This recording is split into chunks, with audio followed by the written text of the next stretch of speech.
What if the dead could name their killer?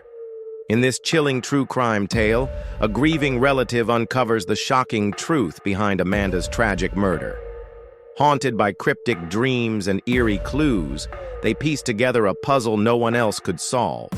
With a mysterious stalker, a chilling confession, and justice hanging by a thread, this is a story of love, loss, and relentless determination.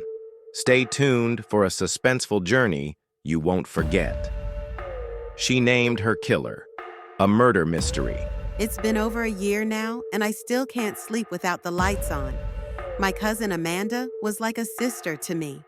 We grew up together, inseparable, sharing secrets and dreams about the future. She had this infectious laugh that could light up the gloomiest day. But now, her laugh haunts me, an echo of what was stolen from us. Amanda was murdered. It happened on a quiet Tuesday evening in October. She lived in a small apartment in the heart of the city. She liked her independence and loved the hustle and bustle of city life. That night, she didn't show up for our weekly call. At first, I thought she had just forgotten, but when her roommate, Clara, called me, her voice shaking with panic, I knew something was wrong. Amanda was found in her room, lifeless. There were no signs of forced entry. The police said she had been strangled.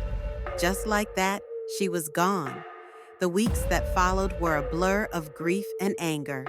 The police investigation went nowhere. Amanda's death was filed under unsolved cases, and it felt like the world had just moved on. But I couldn't. Something kept gnawing at me, a feeling I couldn't shake. Amanda was trying to tell me something. You see, I started having these dreams about her.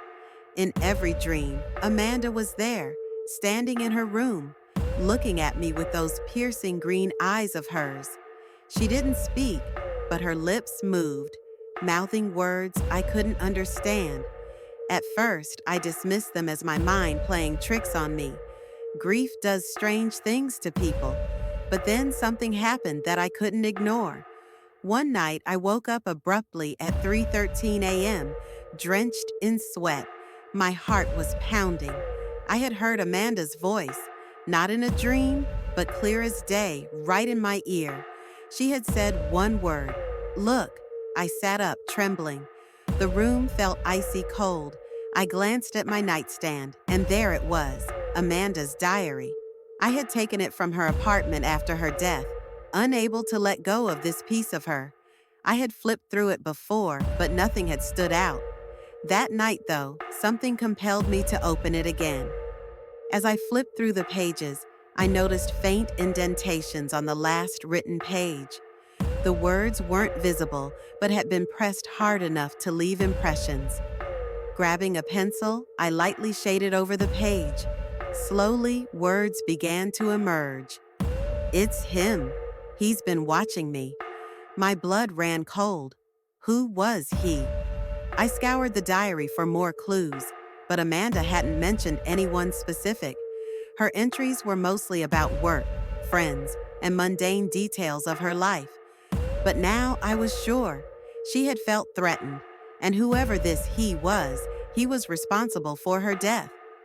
I took the diary to the police, hoping they would reopen the case. They were polite but non-committal. Without a name or more concrete evidence, there wasn't much they could do. Frustrated, I decided to dig deeper on my own. I started by talking to Clara, Amanda's roommate. Clara was still shaken by Amanda's death and hadn't been living in the apartment since. She mentioned something that stopped me in my tracks. There was this guy, she said, nervously twisting her hands. He used to hang around sometimes. Amanda didn't seem to like him, but she never said much about it. I think his name was Eric or something. He gave me the creeps. Eric. It wasn't much, but it was a start. I went through Amanda's social media, looking for anyone named Eric. After hours of scrolling, I found him, Eric Monroe. His profile was public, and as I clicked through his photos, my stomach churned. There he was, in a group photo with Amanda and some of her friends. His arm was slung casually around her shoulders, but Amanda's smile didn't reach her eyes. She looked uncomfortable. I printed his picture and went back to Clara. "Is this him?" I asked, holding the photo up. Her face turned pale. "Yeah," she whispered. "That's him." I took this information to the police, but again, they said it wasn't enough. So I decided to confront Eric myself. It was reckless, I know, but I couldn't just sit back and do nothing. Eric lived in a rundown apartment on the outskirts of the city. I waited until he left for work and then followed him to a bar he frequented. I didn't approach him right away. Instead, I watched. He seemed normal enough, chatting and laughing with the bartender, but there was something off about him, something I couldn't quite put my finger on. Then it happened. As he was leaving, he stumbled slightly, dropping his wallet. I picked it up and called out to him, "Hey, you dropped this." He turned and smiled, but it didn't reach his eyes. "Thanks," he said, taking the wallet. "Do I know you?" "No," I said quickly. "You just look familiar. Were you friends with Amanda?" His expression changed instantly. The smile vanished, replaced by a guarded look. "Amanda? Who's that?" "Amanda Lewis," I pressed. "You were in a photo with her." He shrugged. "I don't remember. Sorry." And with that, he walked away. But I wasn't about to give up.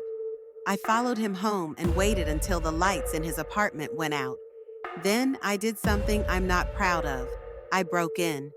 His apartment was a mess, but I was looking for something specific. Anything that could tie him to Amanda.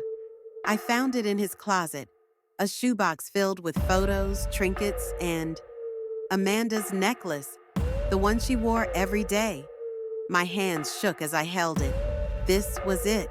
This was the proof I needed. I took photos of everything and got out of there as quickly as I could. The next morning, I went straight to the police. This time, they couldn't ignore me. With the evidence I had gathered, they obtained a warrant and arrested Eric. DNA tests confirmed that he was the one who had strangled Amanda. When they confronted him, he confessed. He had been obsessed with Amanda, stalking her for months. When she rejected his advances, he snapped. Justice was served, but it didn't bring Amanda back. I still dream about her, but now her green eyes aren't filled with sorrow. They seem to say, "Thank you." Sometimes, late at night, I hear her laugh. It doesn't haunt me anymore. It reminds me of the bond we shared, one that even death couldn't break.